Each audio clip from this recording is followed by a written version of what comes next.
I'm Miss Farah. I am over here at LHS Maine with some of the NJROTC students. These guys are all seniors and they have all decided they're going to go into the military or they're going to military schools.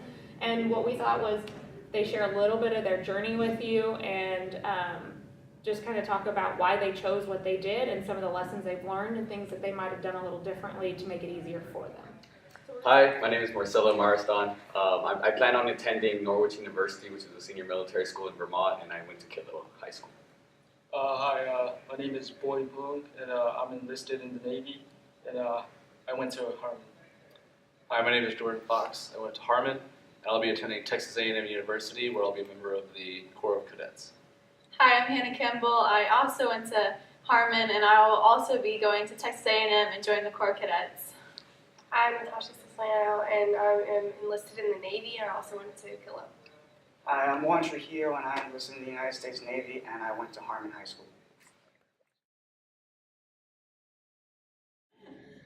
ROTC, despite what anyone might think, we do have the uniforms, the PT gear, and then our regular khaki uniforms. It's not really about joining the military.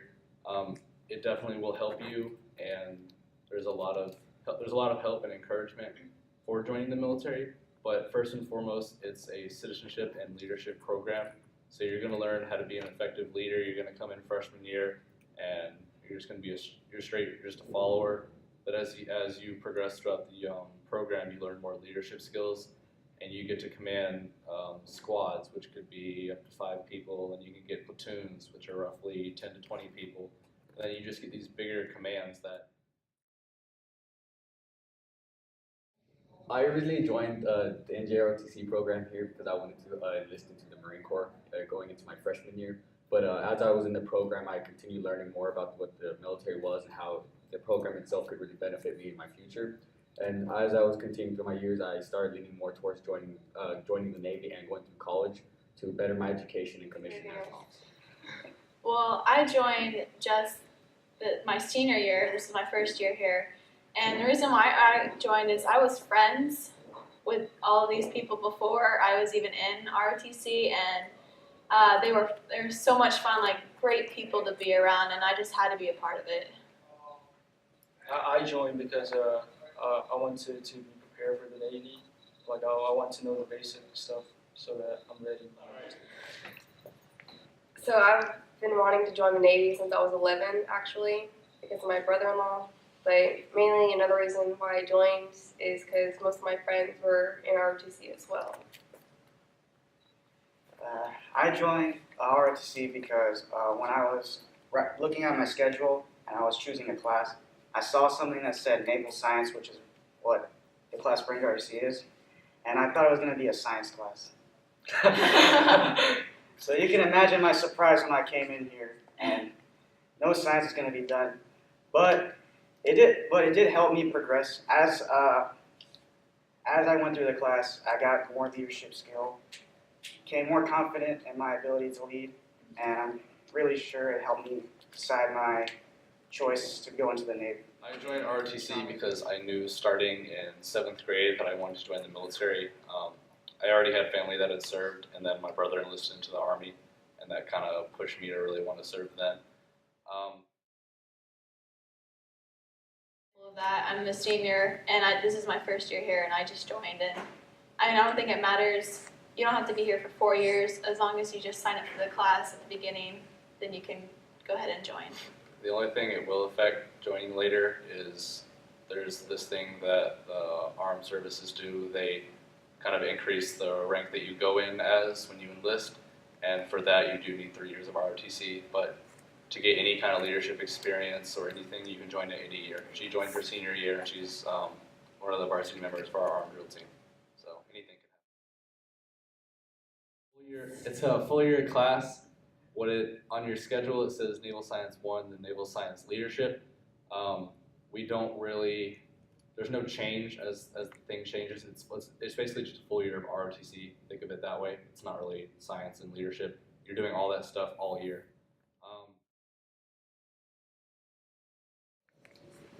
If you're active in the unit, like you go out to events and you're on teams, typically you'll have morning practice around 6:30 in the morning, and then we'll end around 7:30, 7:45, and you'll go get breakfast, or if you already ate, then you'll just go to class. Once it's time for our ROTC, we might, like, if it's Wednesday, we'll come upstairs and have an inspection, or if it's like a Wednesday, or not a Wednesday, if it's a Thursday, then we'll have like marching, and Fridays will be a PT. It's like physical training. So, and then you go back to your other classes, and after school at 4 o'clock to 5, we have more teams to do. So, and after that, you're free. Well, I mean, okay, I know from this, like, we have competitions throughout the year on weekends, and we get to, I mean, Friday, depending on how far away it is, we don't go to school. We come to school, let's say 6 o'clock in the morning, we get on a bus and say drive down to Austin, Houston, San Antonio, and the whole weekend we stay in a hotel with all of our friends, and it's a lot of fun. I mean, it's like you get closer with your unit and your teams, and you get to compete with all these schools from different places. I'd say that's an awesome privilege to have. And even like on top of that, we do a few parades. Like we did a parade at the Louisville Baseball Association. We do a parade at the homecoming, and then for the first time this year, we went down to Dallas and it was a part of the Martin Luther King parade. We got to be on TV and all that, and that was really fun. I've been in soccer since freshman year, and this year I got the privilege of joining ROTC, so I do soccer and ROTC, and along with other organizations, I'm also currently the NHS president. So you can definitely be involved in more than one thing. There's a lot of... It's really just, it's really about setting priorities. You just have to keep everything in order. So if you know you have this paper due Friday, and then you're commanding something on Saturday and you have to memorize all the commands and everything, you don't want to waste that Monday through Thursday just kind of slacking off. Then Thursday think, oh yeah, I normally can do my homework, so I'll just do it Thursday. But then Thursday happens, Friday happens, and come Saturday, you don't have time to memorize it. So you can do as much stuff in the school as you want. You can do sports, ROTC, clubs. It's really about making sure you're on top of the things you need done. Because if you let things back up, you're going to be extremely stressed, and that's not fun. Yeah, I would say more of like get a planner, get a to-do checklist, make sure that everything's organized and you have everything down that you need to get done. Last, we do have academic days, which are Monday and Tuesday, and there'll be times where we'll have free time where we can do our own homework or study with friends, or general things like that where you can focus on classwork so you have more time throughout the week and before and after school.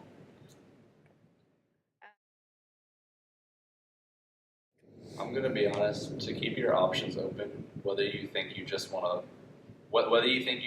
to start working right after high school, or you want to graduate early, or you want to enlist, or you want to go to college, really try and challenge yourself in high school, because right now this is free. Like high school, you're getting a free education. It is free. Really take advantage of it. Don't. I will add on, I am one of those students in the beginning of my freshman sophomore year who I just took a bunch of blow-off classes. I'm like, oh, I'm not gonna do anything important. And now that I look back on it, I really wish I would have challenged myself then. It's one of those things that if you could do over, I would redo my freshman and sophomore year. I mean, along with those two other comments, I would say put yourself out there and try as many things as possible. I mean, just go through the list and try everything that you haven't tried yet. Try theater, try choir, sing, try out for stuff.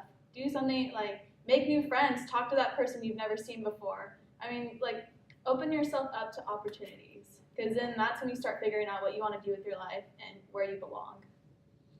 And don't worry about what people think about you. Oh Really, yeah, do not think about that. Come down the years when you're looking back on it, you're gonna think how silly all that was and what that person said down the hallway or what they said in class. It's not gonna be anything significant later on in life. Advice is just to have a plan after what you want to do after high school, because I know a lot of people, like some of my friends, they don't know what they're going to do after high school, and they're really struggling.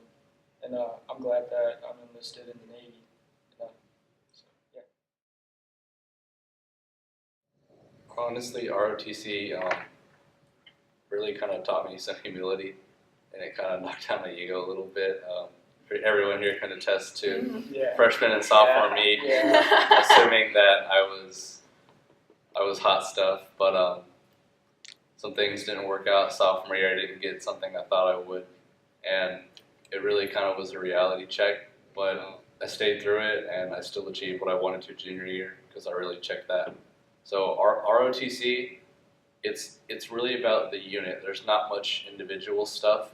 So if you have an ego, it's gonna knock you down a few pegs, but it's gonna build you into someone that's really great at working as a team and working to achieve a goal, not just a personal goal, but goal as a unit.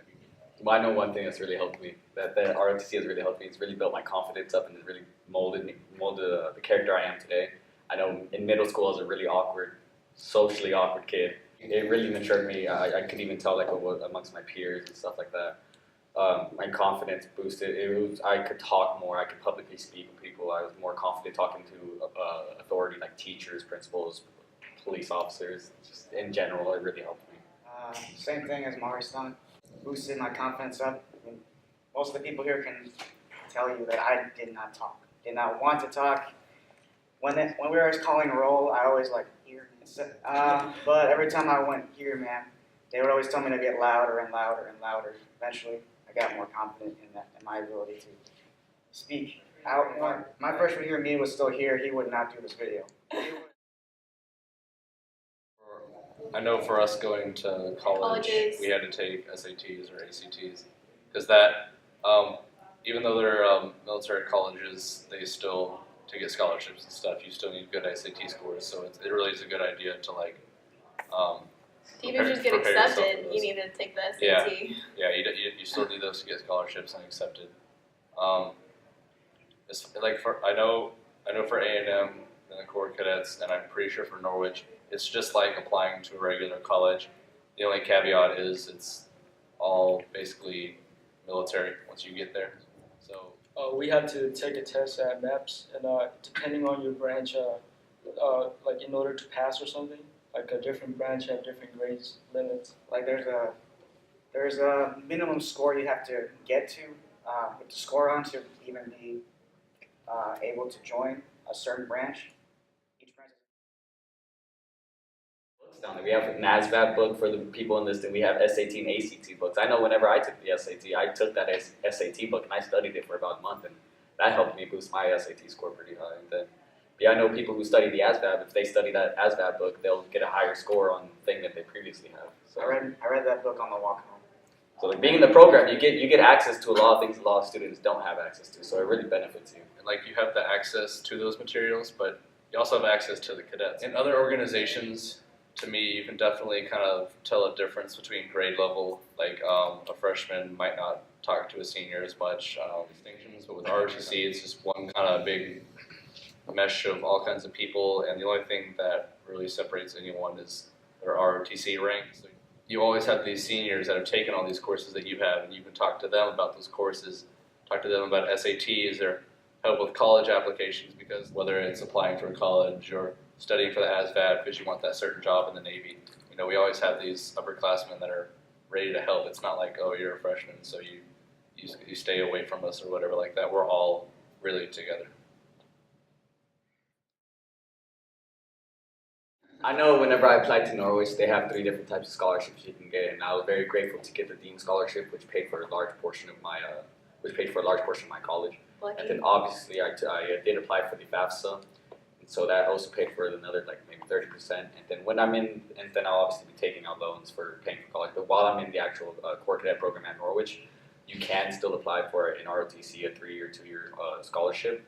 And what that'll do, and that'll pay for like the rest of your schooling, and then you commission into the military from there.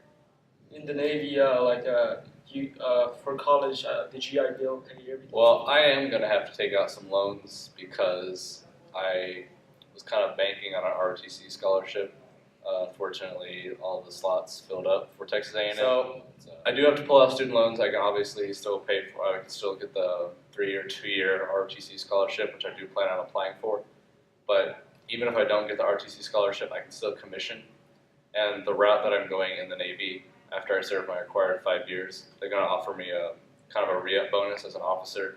that's going to be kind of a bonus of roughly $100,000 and pay for my master's degree. So if I do have any student loans, it's just that'll all go towards paying it off. So I will have some loans. The first 5 years I'll be paying off, but after serving, it'll all be gone. I won't have to worry about it.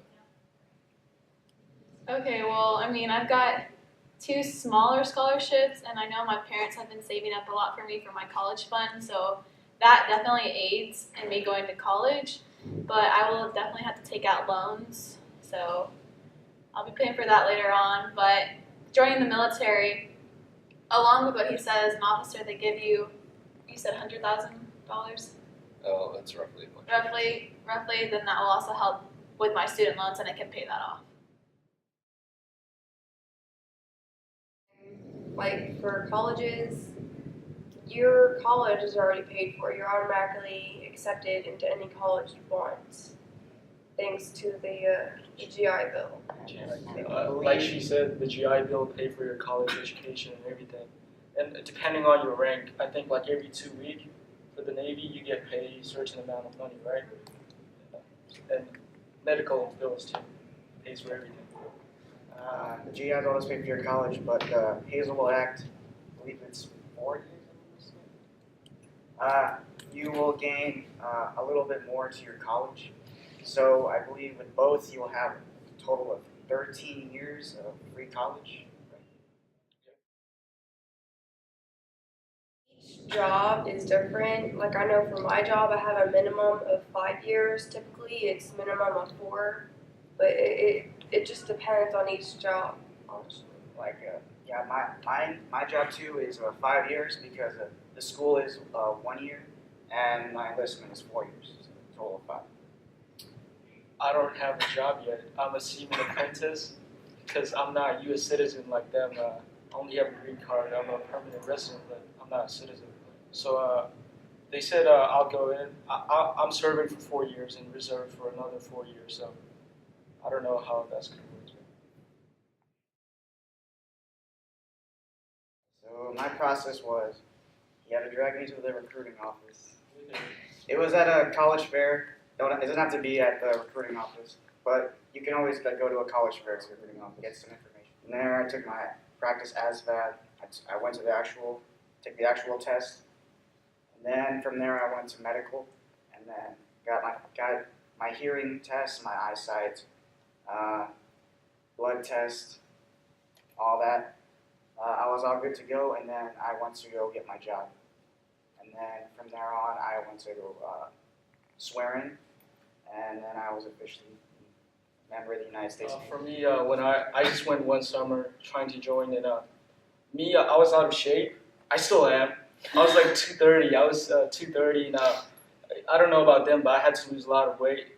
So like I had to. My maximum weight is 186. I'm at like 189, but they let me go in because my waist was small. So you do have to meet like physical or medical things to be in this stage. You can change your mind if it's 3 months before your ship date. So I personally ship in August. So if I all of a sudden just don't want to go anymore, I can say, hey, petty officer, I don't want to be enlisted anymore. Can I withdraw? And they'll say yes because I'm within, or I'm not in the 3 months yet. But if I'm within the 3 months, then you gotta go because they have all your stuff made. They have your name tag, your uniform, and everything. So when you take the ASVAB, it tests you in 11 different areas, and with that, each question has a different point range. Like one question might be worth 1 point, and another question might be worth 5. And for each job, you have to have certain sections with certain value of points. I wanted to be in aviation, and luckily I got the job I exactly wanted. I wanted to be an aviation ordnanceman, and there are the certain point values you have to reach. After I graduate from Texas A&M, I plan on going to medical school because I want to be a pediatrician for the U.S. Navy. If I talk to a recruiter for them to send me to medical school, they can pay for my medical school, or I can even apply to the military medical school, which is in Maryland.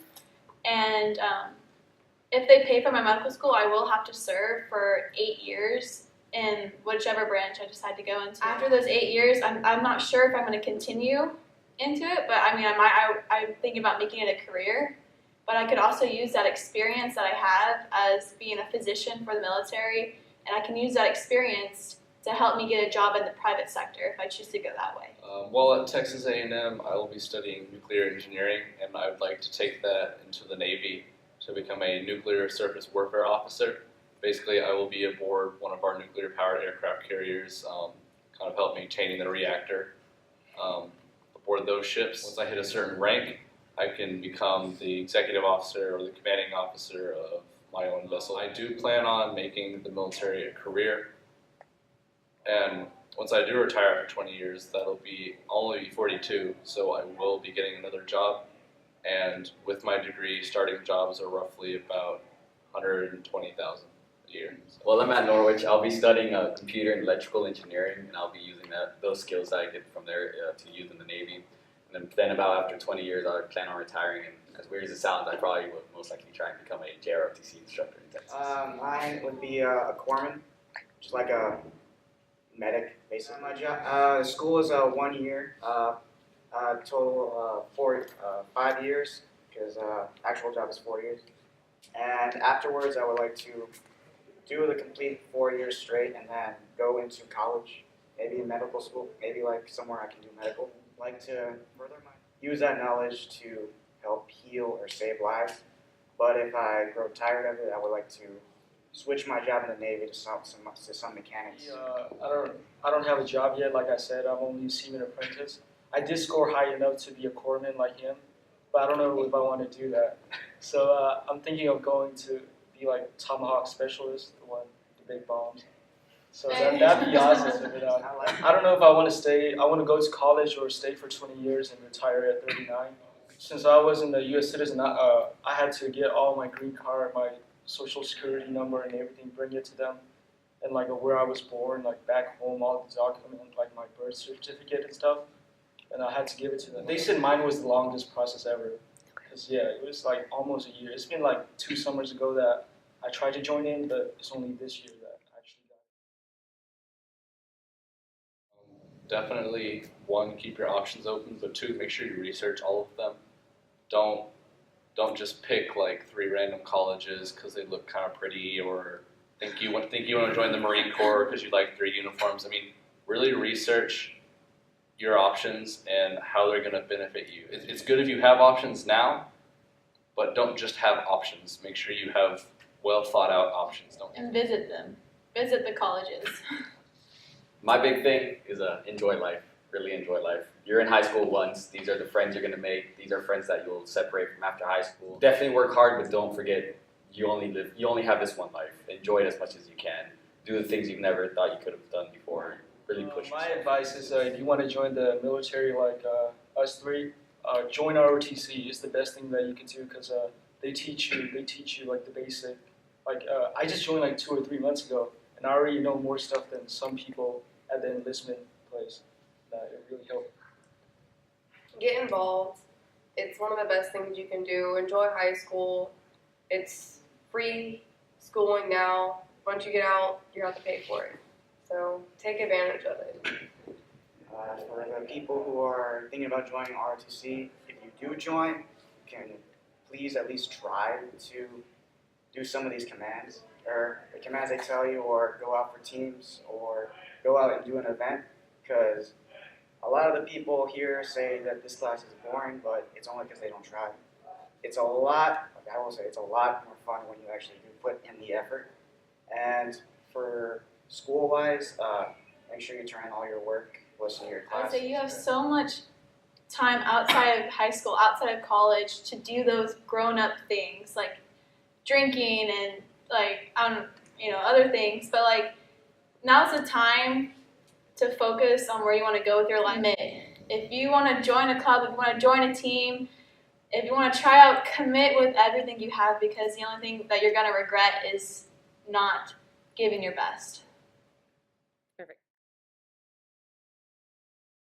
I would say I know what I'm looking forward to in college is actually taking classes that I want to take and will enjoy and actually have a meaning towards what I want to do with my life.